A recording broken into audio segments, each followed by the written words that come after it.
નમસ્કાર દર્શક મિત્રો, એન કવરેજ ન્યૂઝમાં આપનું સ્વાગત છે.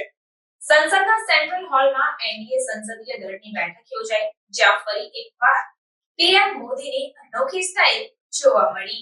પીએમ મોદીના નેતૃત્વમાં એનડીએ ફરી એકવાર કેન્દ્રમાં સરકાર બનાવવા જઈ રહી છે, ત્યારે શુક્રવારે સંસદના સેન્ટ્રલ હોલમાં એનડીએ સંસદીય દળની બેઠક યોજાઈ હતી.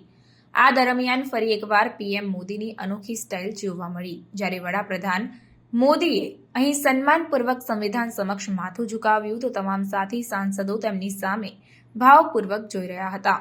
વડાપ્રધાન નરેન્દ્ર મોદીએ સંસદના સેન્ટ્રલ હોલમાં સંવિધાન સમક્ષ ન માત્ર ઝૂક્યા, પરંતુ તેને ઉપાડીને પોતાના કપાળ પર લગાવ્યું, જે બાદ હોલમાં હાજર તમામ એનડીએ સાંસદોએ તાળીઓના ગડગડાટથી તેમનું સ્વાગત કર્યું હતું.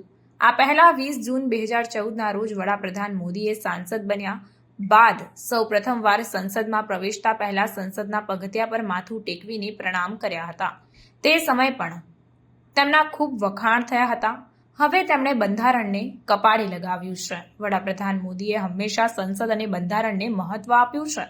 જો કે વિપક્ષી દળોએ તેમના પર ઘણી વખત બંધારણ બદલવી નાખશેનો આરોપ લગાવ્યો હતો, પરંતુ તેમણે દરેક વખતે સંવિધાનની રક્ષા કરવાનો પુનરોચ્ચાર કર્યો હતો. ફરી એકવાર તેમણે સંસદમાં બંધારણની નકલ સામે ઝૂકીને લોકશાહીમાં ઊંડી શ્રદ્ધા વ્યક્ત કરી છે. अन्य खबरों के लिए चैनल को सब्सक्राइब कीजिए। खबरों का नोटिफिकेशन पाने के लिए बेल आइकॉन को जरूर दबाएं।